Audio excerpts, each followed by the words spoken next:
Hi everyone, I'm Huub Hildenbrand. Thanks for tuning into my channel, Huub Hildenbrand Guitar Academia.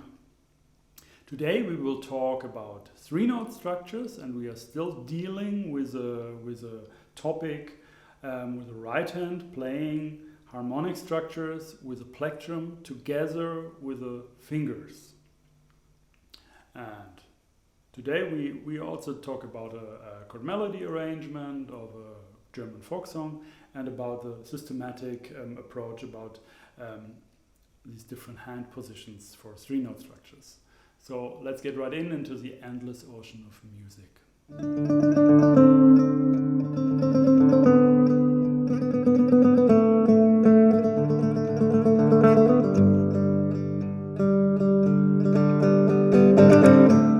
Okay, also for this lesson you find a PDF file down in the description below. Just follow the link.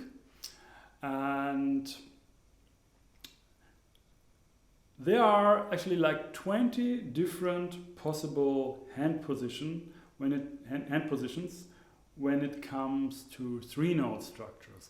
And the reason why I didn't start with 3-note structures but with 4-note structures is that actually the 3-note structures, they the different hand positions really evolve when you worked on 4-note structures a lot. So when you really get this feel for 4-note structures, then it's very easy to play all these 3-note structures, because these different hand positions of the right hand, they are just derived from the different hand positions of the 4-note structures. So if we would just start with the 3-note structures, maybe some positions would be a bit strange, a bit unnatural, of course also using the small finger. So that's the reason why I started with 4-note structures, because now you have more this broader perspective. And also when you practice maybe these 4-note structures a bit more, you get also more used to playing with the small finger, and this opens up a new door, you can say, for actually a bit easier hand positions. I mean, when you're at this point where you practice these 4-note structures, and then you're doing these 3-note structures, using the small finger is actually easier for a lot of structures than not using it, just using the plectrum, the middle finger and the ring finger. Especially for wider ranges, if we don't play like strings in between strings. Okay, so we have 4 categories. We have a close position. That means like a close range of just 3 adjacent strings. And we always play these with a plectrum, middle finger, ring finger. So we always play like, we play a C major triad. It's always...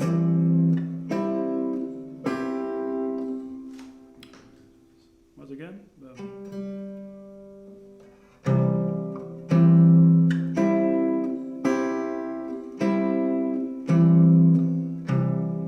Example this. Oops. It's always with the same position, with the same hand position of the right hand. Then we have the range of 4 strings. The way the first 3 are all also the same positions, the idea what we are thinking here, we're just thinking, okay, we have a close position, 4 adjacent string, 4-note, 4-note harmonic structure with 4 notes. So all of these 4 fingers, plectrum, middle, ring and small finger, they play like adjacent strings. So for example, this.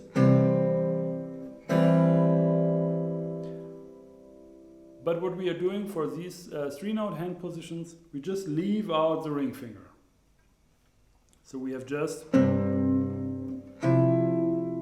any chords here. Oops, sorry.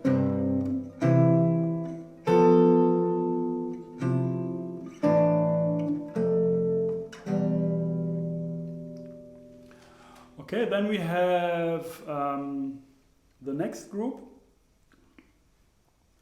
We have the plectrum, and then we have one string which we don't play, and then we have the next string is the middle finger, and the next is the ring finger. So that's also a very simple position, and that's a typical hand position when we play these 3-note jazz chords, 3-note seventh chords. We do like.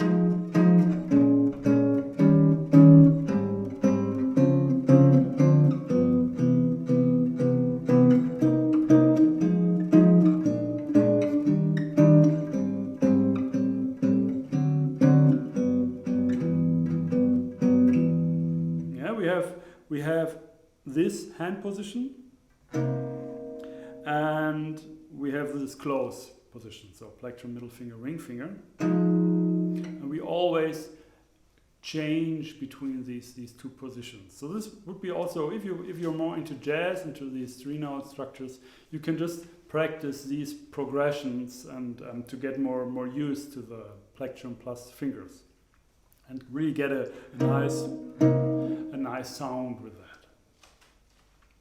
It's a good exercise. The next set is we have two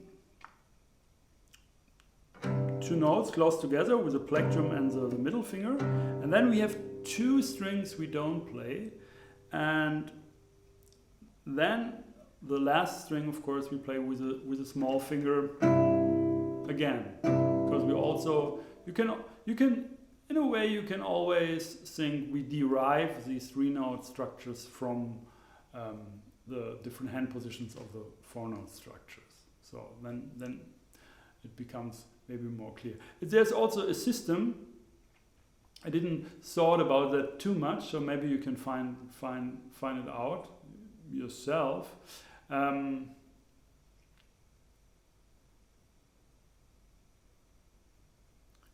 Yeah, that's actually it. Just go through this page, and at the end you have these full range of 6 strings. That's actually quite interesting that you at a certain point you switch from the small finger from the little finger to the ring finger. I always say small little finger actually. I don't know. I think you get it. Sometimes I say little finger, sometimes I say small finger. It's always this one. The pinky also. Okay, so with this, the last group, I always have these outside strings which I play. So always the plectrum plays the low E string, and then mostly the little finger plays a high E string. And everything in between is now played with a middle finger. So if I put like some notes in between, oops.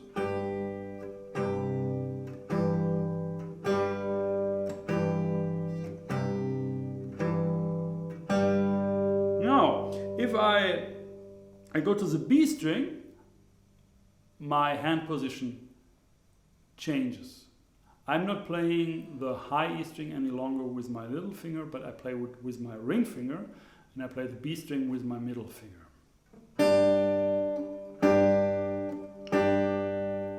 And when you do this for yourself, you understand why.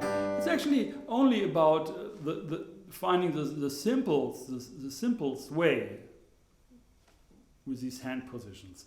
It's not like these are not strict rules. You know, you can play however you want to do that, but if you are maybe a bit more new to this topic with these 3-note structures, and you didn't use your small finger or your little finger too much, you may come up with different forms, different positions, which are maybe better not to do, because then you're not training this kind of a system also with a little finger, and the whole thing is actually like one package. These 4-note structures and the 3-note structures, And yeah, also there are some two-note structures also where you just use your plectrum and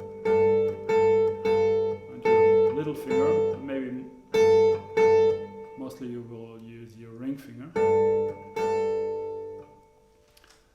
Try to play these three-note structures in these different forms, and go to the three-note structures actually, and to these lessons. There are also some lessons. You go to the playlists, and there's one playlist, three-note structures, and there you find all these different drop forms, different voicings of three-note structures, and there all of them actually will happen. I mean, like you have like a closed position, for example, all in C major. Then you have like a more open position, a different hand position. I'm always talking about the right hand. Or you have this. This is also, or this, or this. So these are all these three notes possibilities. I mean, these hand positions, they are all for like practical use, and very nice sounds you can play with them, which you have a very hard time to use a different technique. I mean, for this is maybe more true for the 4-part structures, because when you just play three-note structures, maybe avoiding the little finger and just really practice with these 3 fingers, plectrum and middle finger and ring finger, then maybe you get same, maybe better results. I don't know. But I for myself, I always when I work on certain things, I wanna get like the complete package or full view of this whole thing, and then I know, okay, this is the context, and in this context I now play 4-note structures or 3-note structures or just diets, just intervals, 2-note structures, and I want to have the technique to do that it sounds as I want that it sounds like. And the technique, the basic technique, is really using your little finger. Okay, so check out these different hand positions, and you can also practice them in the same way as described in the first lesson of the plectrum plus finger harmonic structures. There's a way how to go through all these possibilities, like individual notes in these, to take one hand position and just play and use first the individual notes, then 2 notes with different possibilities, and then 3 notes. So you have actually like 1, 2, 3, 4, 5, 6, 7. I think there are just seven different possibilities how to play each 3-note structures. Maybe that's not really clear what I'm telling now to you. Then go just back to the first lesson, and then it's definitely clear. Okay, I play now this chord melody arrangement of this German folk song. Der Mond ist aufgegangen, the moon rises, or the moon rose up. Kind of like that.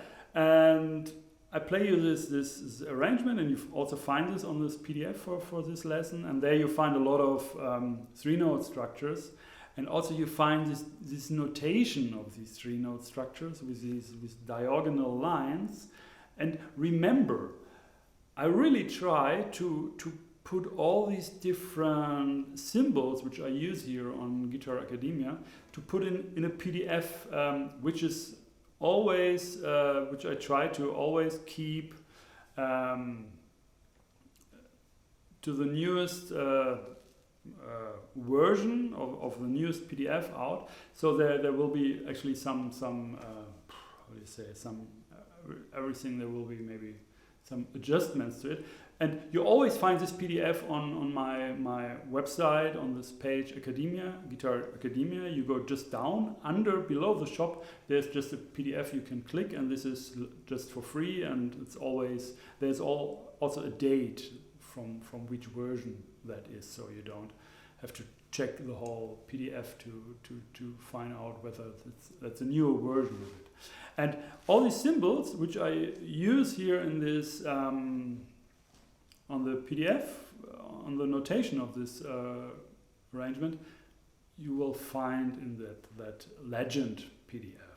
So download that, and take a look at it, and you know what the whole thing is about. So there are these circled numbers, which are strings, 1, 2, 3, 4, 5, 6, 1, 2, 3, 4, 5, 6, and then there are these diagonal lines for strings you don't play, which are in between, in the hand position of the right hand. Okay, I play for you this chord melody arrangement of Der Mond ist aufgegangen for you, and when you practice this is a really great exercise to check out all these different, I mean not all, but some of these right hand positions, and really try to follow these as rules. Okay, have fun.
Might be a bit noisy here because I have this compression sustainer, Boss compression sustainer here, to have more this kind of a maybe Bill Frisell sound, which I think really fits to this arrangement. But of course you can just play it on a nylon string, classical guitar, or whatever.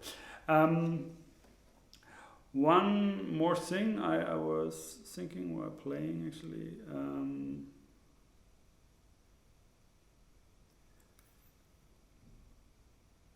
Oh yeah, this is really also a very nice example of what I told you in the first lesson.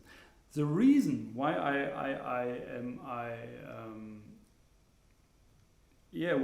learned this kind of a technique with a little finger and the plectrum and so on was that I'm able to also play single note lines in the texture, in the moment. So for example, when I play this third bar, I really play the melody with a plectrum, and then I play this 3-note structure with the hand position we talked about, and then I play again this melody, which is the same, with a plectrum. And this happens at some places here in this chord melody arrangement. So I don't, like with a classical guitar, maybe I would, I don't know actually which finger I would use, but anyway, I think this is a really good example of exactly that. Why the reason why to use the fingers and the plectrum, because you need both at any moment, you can say. So it's not like you follow this texture and then you play single notes and you play chords, but you think more. Yeah, you think they are actually the same. It's just different sounds. You can use it any time. So I hope that this is clear. I hope this is also inspiring for you. For me, this technique, especially with 4-part structures, playing them harmonically, is very, very, very essential. Actually, it's not just a technique which is like optional. It's very essential. Okay, so please let me know when you're practicing these things, what your experiences are down in the comments below. You can just write whatever you wish. And if you like these lessons, please don't forget to subscribe to my channel and also on my website, Guitar Academia, on my like the site on my website, hupildenbrand.de. There's also a button where you can donate to support my channel here. So thanks for watching. My name is Hupildenbrand.